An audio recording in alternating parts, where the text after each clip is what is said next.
Hello students, goodwill classes में आपका बहुत बहुत स्वागत है। अब हम कर रहे हैं अपना चैप्टर नंबर नेक्स्ट। ये है आंकड़ों के संकलन की जनगणना तथा प्रतिदर्श विधियां। क्लास 11th का इकोनॉमिक्स का इससे पहले मैं एक लास्ट चैप्टर करवा चुकी हूँ जिसका नाम था उसमें हम ये देखते थे कलेक्शन ऑफ डाटा, आंकड़ों का संकलन कैसे कैसे किया जाता है।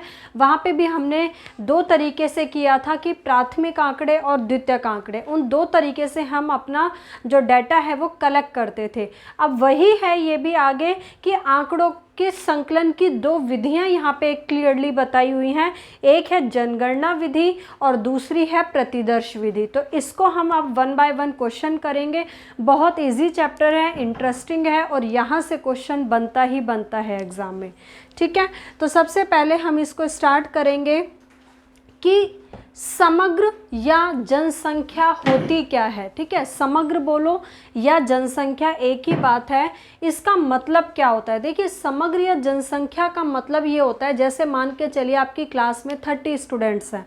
अगर हमें 30 स्टूडेंट्स का पूरा डाटा कलेक्ट करना है, जैसे हमें सभी की पता होनी चाहिए कि मंथली इनकम कितनी है और एक्सपेंडिचर कितना है, तो उसके लिए क्या होता है, हम क्या करते हैं, जितने भी स्टूडेंट्स हैं सभी का एक एक बच्चे का जो डाटा है वो कलेक्ट करते हैं, तो उसको बोला जाता है समग्र या जनसंख्या। ठीक है, तो देखिए सांख्यिकी में समग्र या जनसंख्या उन सभी मदों के समूहों को कहा जाता है। उन सभी मदों के, मदों मतलब आइटम्स, जो यानी कि स्टूडेंट्स हैं जिनका हम डाटा कलेक्ट कर रहे हैं, उनको बोला है मदे।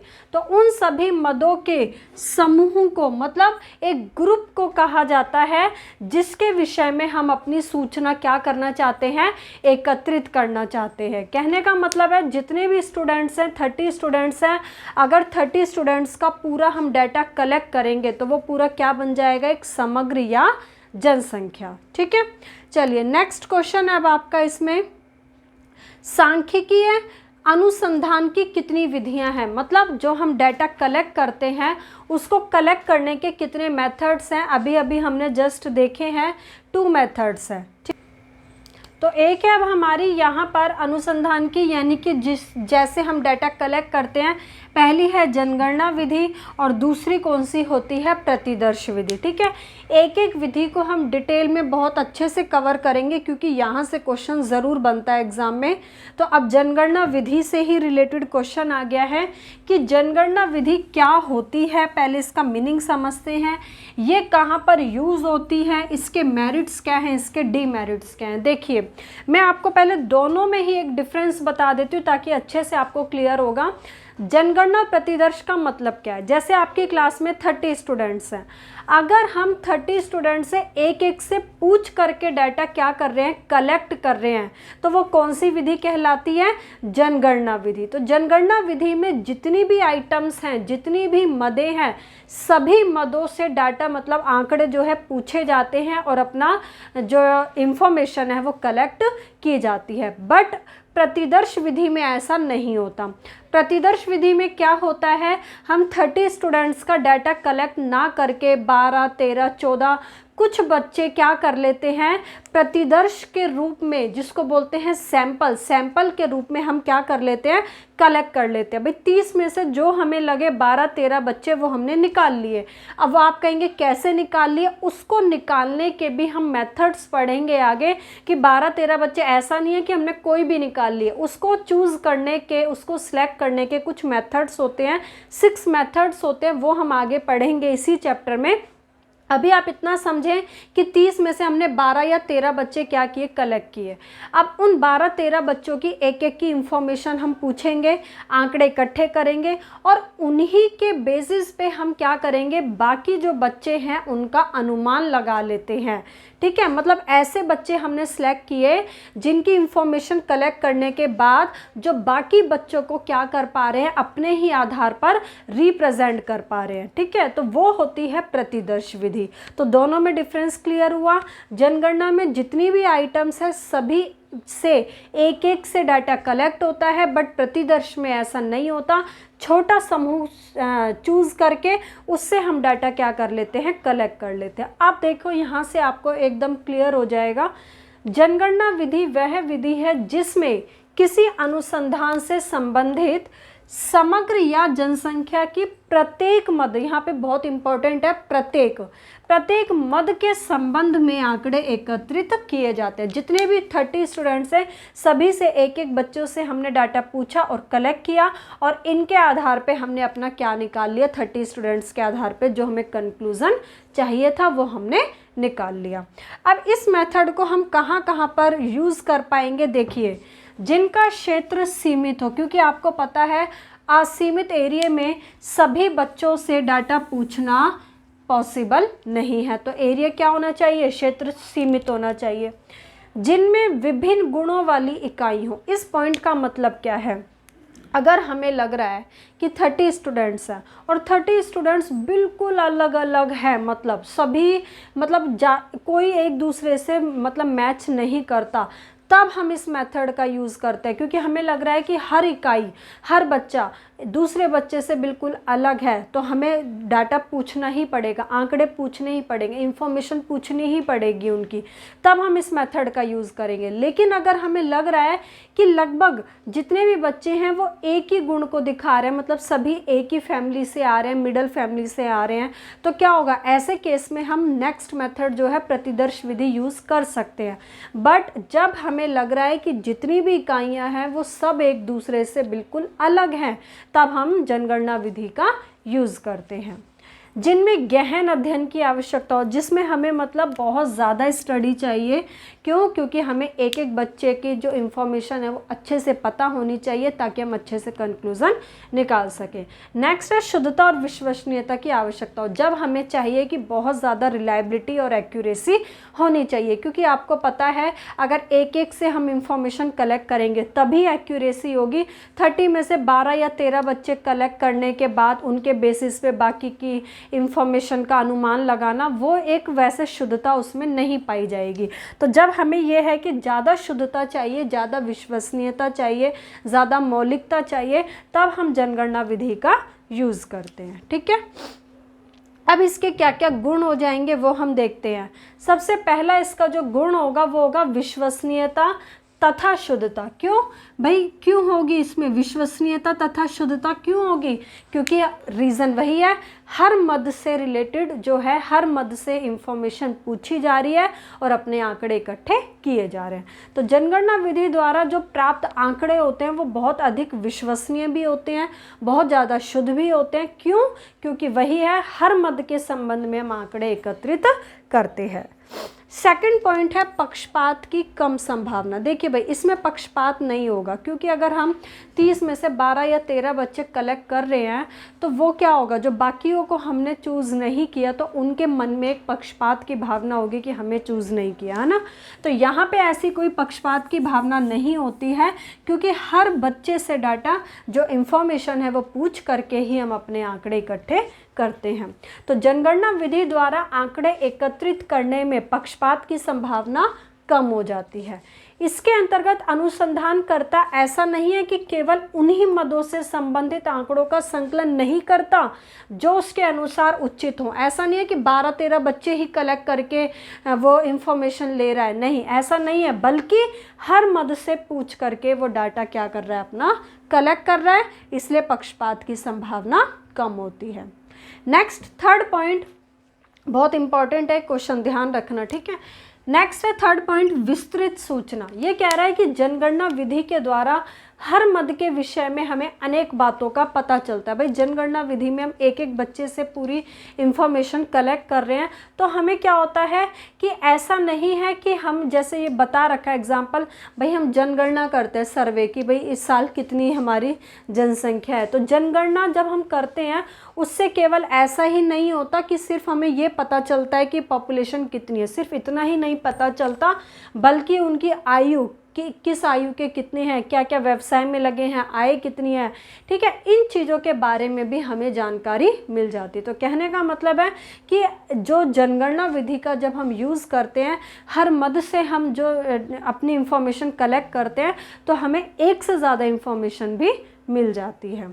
नेक्स्ट कह रहा है ये फोर्थ पॉइंट विभिन्न विशेषताओं का अध्ययन। ये कह रहे हैं कि जब सांख्यिकी समूह या जनसंख्या की मदें एक दूसरे से बहुत ज़्यादा अलग होती हैं, तब प्रतिदर्श प्रणाली का प्रयोग करना कठिन होता है, तो वहाँ पे इस प्रणाली का प्रयोग क्या हो जाएगा, लाभदायक हो जाएगा। अभी मैंने आपको बताया भाई हमें लग रहा है 30 स्टूडेंट्स में सभी बहुत अलग अलग फैमिली से बिलोंग करते हैं, तो सभी की इंफॉर्मेशन हमें पूछनी पड़ेगी, तो वहाँ हम सैम्पल मेथड इट मीन्स प्रतिदर्श प्रणाली का यूज़ नहीं कर सकते, तो उस केस में जनगणना विधि का जो यूज़ है वो हमारे लिए लाभदायक होगा, क्योंकि ये बहुत अलग अलग विशेषताओं का अध्ययन करता है।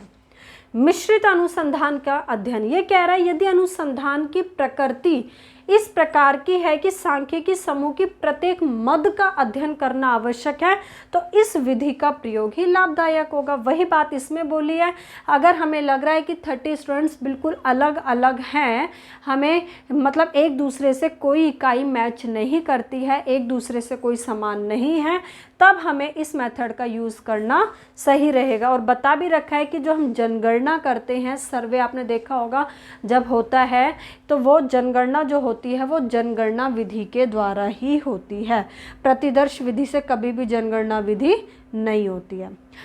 अब जब इसके कुछ मेरिट्स हैं तो इसके कुछ डीमेरिट्स भी हैं, वो हम देखते हैं। अवगुण क्या हैं इसके, भाई खर्चीली विधि है, खर्चीली तो होगी, क्यों, एक एक से जाके इंफॉर्मेशन कलेक्ट की जा रही है। ये तो मैंने जस्ट आपको एक समझाने के लिए क्लास का एग्जाम्पल दिया है, लेकिन ये बहुत बड़ी मतलब बहुत बड़े लेवल पे ये विधि अपनाई जाती है, जैसे सरकार वगैरह होते हैं, बड़े बड़े इंस्टीट्यूशन होते हैं, वो इस मेथड का यूज़ करते हैं। जैसे बताया कि जनगणना कितनी है इस साल, हम देखते हैं जनसंख्या पॉपुलेशन कितनी है, तो वो इसी मेथड से होगी। अब आप देखिए पूरे अगर हम वर्ल्ड की अपनी पूरी इंडिया की अगर हम चेक करेंगे कि पॉपुलेशन कितनी है, तो एक एक के सर्वे करना पड़ेगा, कितने लोग जाएंगे, आना जाना, तो बहुत खर्च होता है, बहुत मेहनत लगती है।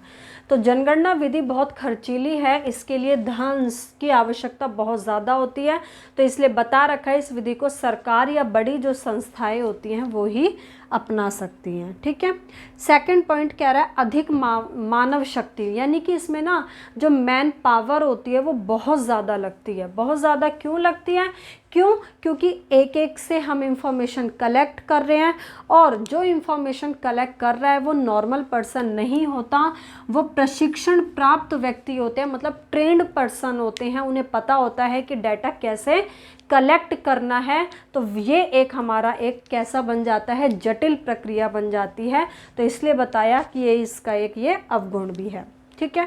थर्ड पॉइंट देखिए, विशाल अन्वेषण के संबंध में उपयुक्त नहीं है। कहने का मतलब ये है कि जब एरिया असीमित होगा तब हम इस मेथड को यूज़ नहीं कर पाएंगे। क्यों नहीं कर पाएंगे, क्योंकि एक एक से इंफॉर्मेशन कलेक्ट करना पॉसिबल नहीं है। ठीक है। तो बता रखा है इसमें यही कि एक एक बच्चे से कांटेक्ट करना पॉसिबल नहीं है। कब, जब एरिया असीमित होगा, तब हम इस मेथड का यूज़ नहीं कर पाएंगे। अब आप कहेंगे कि जनगणना क्यों करें, वो तो हमें करनी ही पड़ती है, तभी हमें पता चलेगा टोटल हमारी पॉपुलेशन कितनी है। ठीक है भाई। तो ये मेथड आपका यहाँ पर ख़त्म होता है कि जनगणना विधि क्या होती है, क्या क्या इसके उपयुक्तता है, कहाँ कहाँ पे यूज़ करते हैं, गुण क्या हैं, अवगुण क्या है। नेक्स्ट मेथड आ जाता है अब आपका कि प्रतिदर्श विधि क्या होती है और ये कहाँ कहाँ पे यूज़ कर सकते हैं, इसकी उपयुक्तता क्या है, इसके गुण क्या है, इसके अवगुण क्या है। तो देखिए प्रतिदर्श विधि मैंने अभी आपको बताया दोनों में डिफरेंस करके।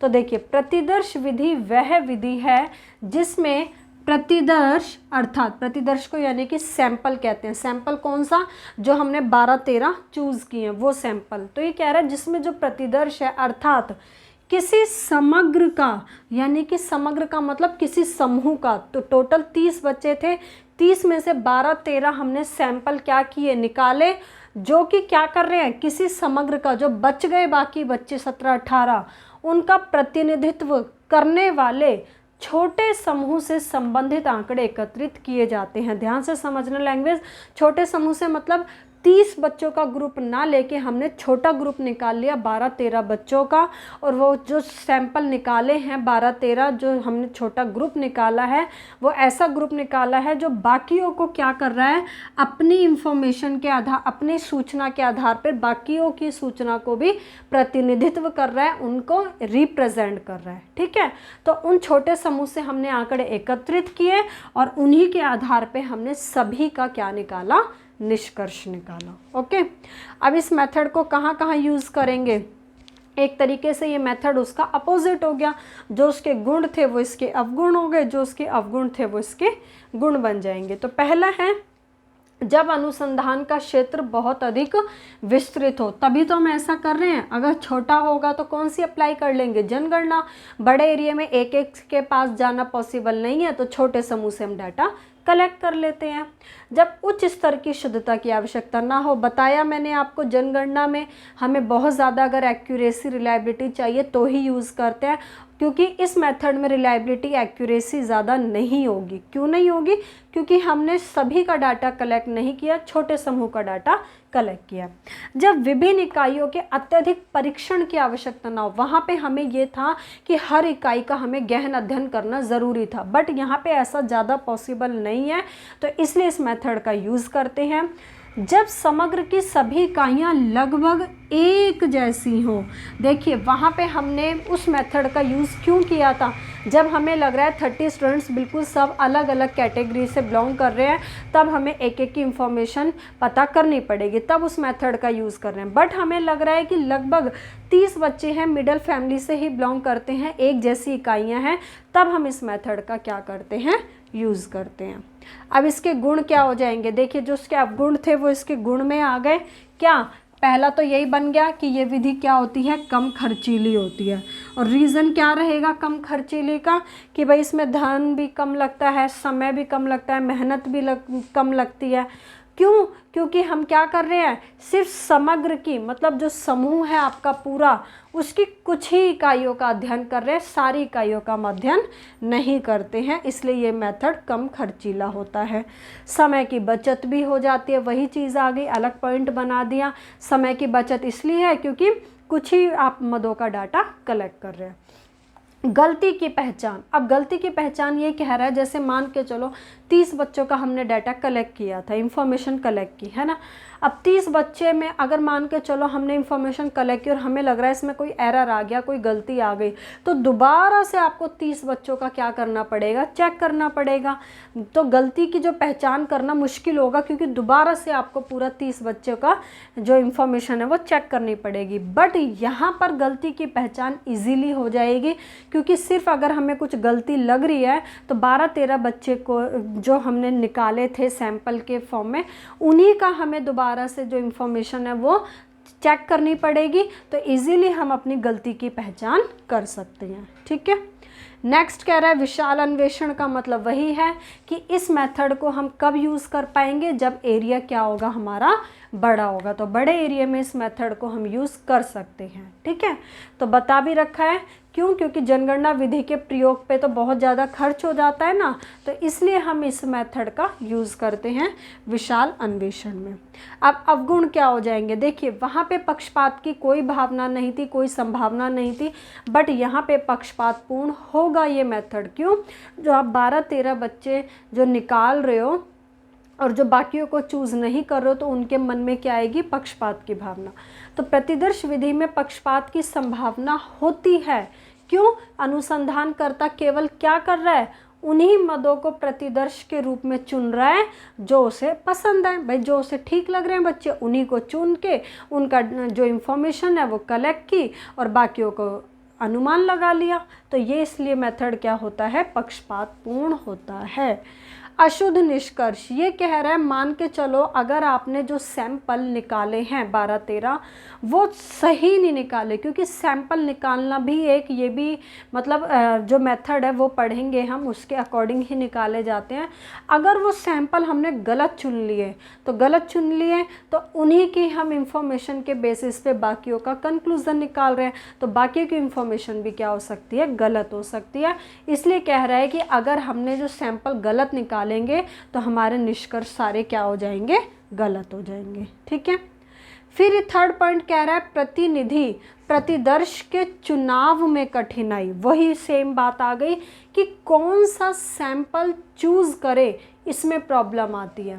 तो एक अनुसंधानकर्ता के लिए कई बार ऐसे प्रतिदर्श का चुनाव करना, मतलब ऐसे सैंपल चूज करना मुश्किल हो जाता है जो पूरे समग्र का, जो पूरे समूह का अच्छे तरीके से क्या कर पाए, रिप्रेजेंट कर पाए, अपने इंफॉर्मेशन के बेसिस पे बाकियों को अच्छे से रिप्रेजेंट कर पाए।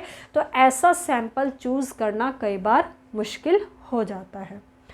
प्रतिदर्श बनाने में कठिनाई। बनाने में कठिनाई का मतलब ध्यान से समझना। अब जैसे मैंने आपको बताया कि 30 स्टूडेंट्स हैं, ठीक है, अभी तो मैंने ये बोला सिर्फ 12-13 बच्चे हमने निकाले, उनके इंफॉर्मेशन के बेसिस पे बाकियों का अनुमान लगा लिया। लेकिन हमने क्या किया, सांख्यिकी समूह जैसे बहुत बड़ा है, अब 30 से हमने जैसे सपोज करो ये 100 मान लिया, ठीक है भाई, 100 स्टूडेंट्स हैं। अब 100 में से ऐसा तो नहीं होगा ना कि 20-25 हमने सेलेक्ट किया और बाकियों का अनुमान लगा लिया, नहीं। हमें क्या के लगा, जैसे मान के चलिए 100 में से हमें लग रहा है 20 स्टूडेंट्स बिल्कुल एक जैसे हैं, उनको ए ग्रुप में डाल दिया। फिर हमें लग रहा है 30 कुछ एक जैसे हैं, उनको हमने बी ग्रुप में डाल दिया। कितने हो गए, 50 यहाँ पे हो गए। इसी तरीके से हमें लग रहा है 25 एक जैसे हैं, 25 एक जैसे हैं। कुछ इस तरीके से हमने क्या करे, ग्रुप डिवाइड कर दिए। अब जो ये ग्रुप ए था 20 स्टूडेंट्स का, अब 20 की इंफॉर्मेशन कलेक्ट नहीं होगी, 20 में से अगेन हम सैंपल निकालेंगे। 20 में से सपोज हमने 7 सैंपल निकाले और 7 सैंपल निकालने के बाद इनकी इंफॉर्मेशन कलेक्ट की, इनके बेसिस पे 13 का क्या करा, अनुमान लगाया। ऐसे ही 30 में से हमने अपने हिसाब से 9-10 निकाले, उनकी इंफॉर्मेशन कलेक्ट की, बाकी का अनुमान लगा। ऐसे हम यहाँ करेंगे। तो ये कह रहा है कि कई बार सांख्यिकी समूह इतना विविध, इतना बड़ा होता है कि प्रतिदर्श बनाना ही संभव नहीं होता।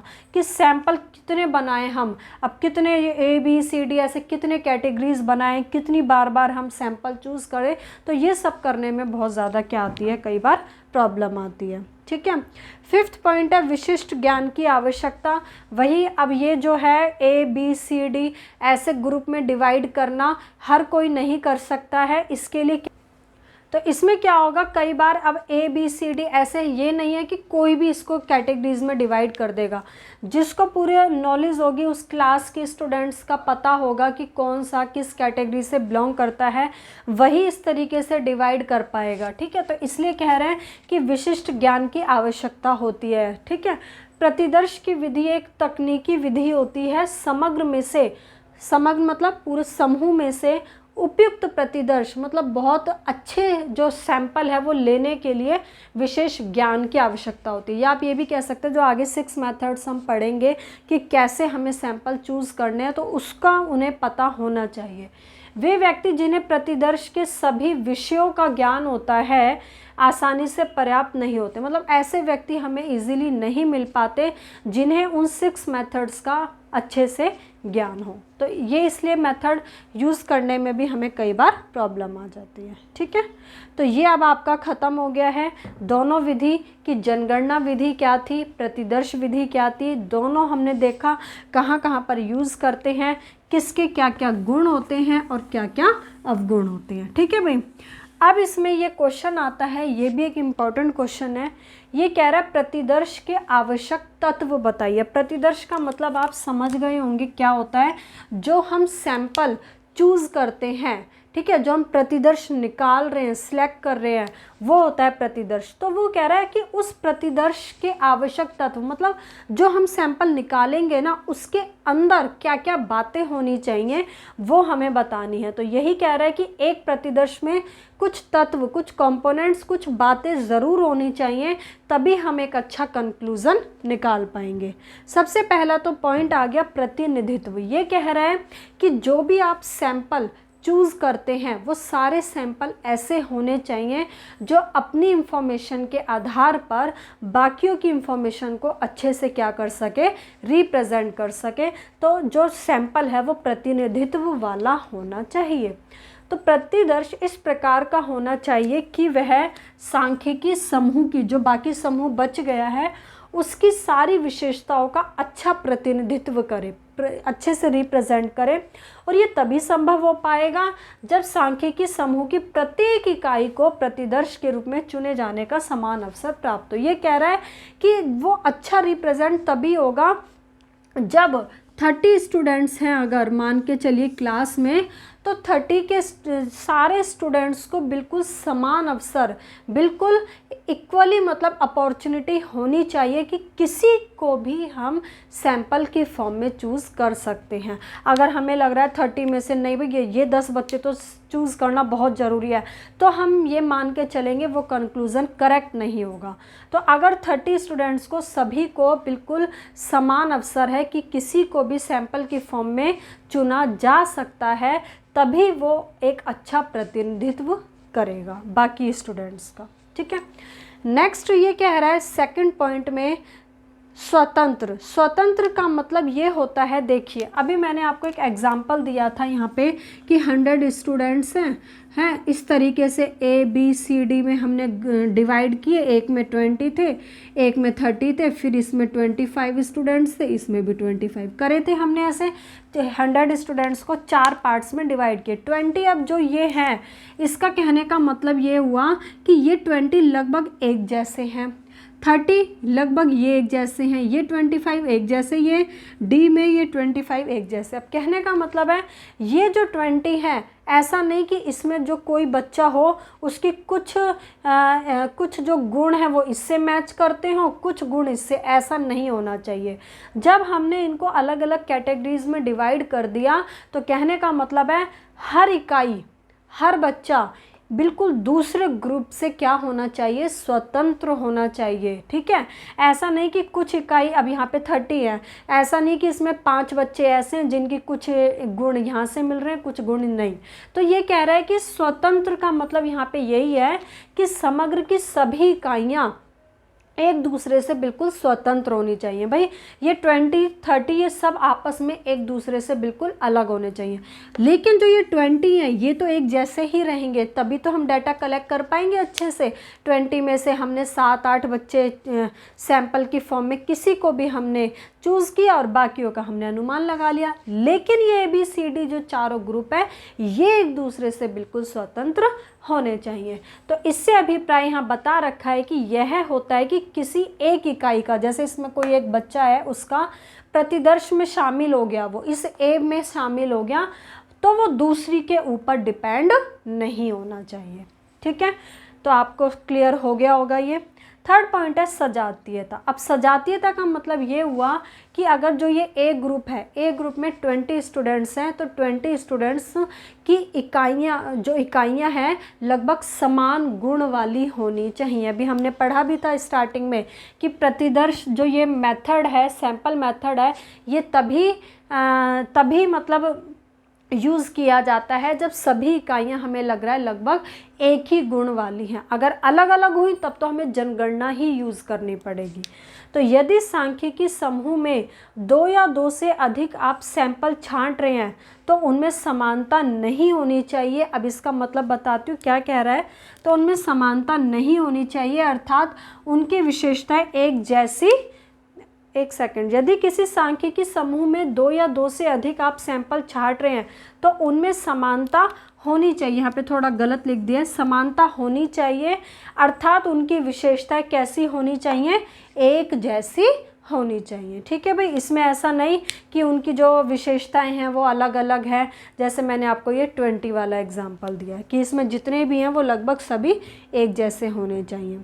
फोर्थ पॉइंट है पर्याप्तता। पर्याप्तता का मतलब ये है, कह रहा है यहाँ पे, जैसे मान के चलो ये 20 स्टूडेंट्स थे, अगर हमें 20 में से मान के चलो, ऐसा नहीं कि सिर्फ आप 5 स्टूडेंट्स सैंपल की फॉर्म में चूज़ कर रहे हैं और 15 बच्चों का क्या कर रहे हैं, अनुमान लगा रहे हैं, ऐसा नहीं।